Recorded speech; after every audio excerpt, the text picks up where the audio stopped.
Hey Tigers, today we're going to talk about finding the angle measurements on a transversal. So if you will open up your journal. So I'm going to title this Transversals Angle Measurements.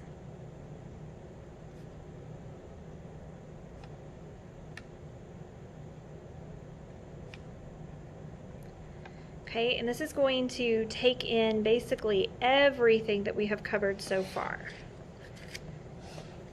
So let's get to the right page. So this is what we talked about last time, where we have the transversal. That's kind of what we're going to extend on this time. So transversals, angle measurements.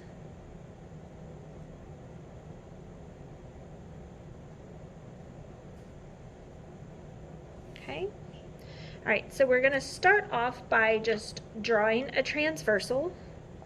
So remember, we draw two parallel lines.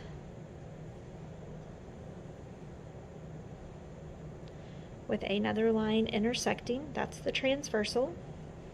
Okay, and I'm going to give you a couple of angle measurements and then label a couple of them. So 118 degrees, and then this is going to be A, B, and C, D, E, F, and G. And we're going to talk about how we can find the measurement of all of those angles based off of what we know. So if we start with angle A, so angle measurements.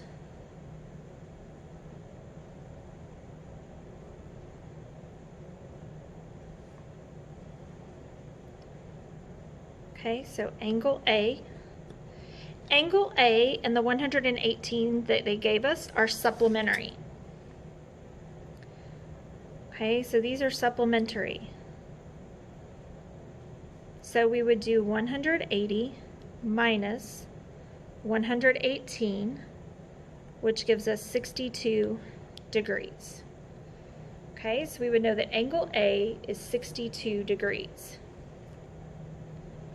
Angle B is also supplementary, and it is vertical to angle A. Okay, so for this one I'm going to say vertical to A, so it would be 62 degrees because vertical angles are equal. Okay, and then we're going to look at C, and C is vertical to the 118.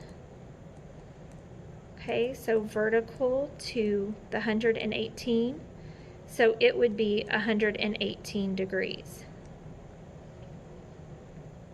Okay, so now we have found these three. Remember, we talked about when we very first started talking about vertical angles that if we're given one, we can find the other three. So now let's look at the measure of angle D.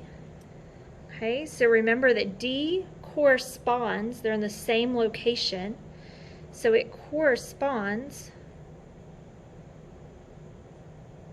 to the 118, which would make it 118 degrees. Okay, because they're corresponding, they're both in the top left. And then E corresponds to A. Remember, corresponding angles are equal, and A is 62. So that means that E is also 62 degrees. F corresponds to B.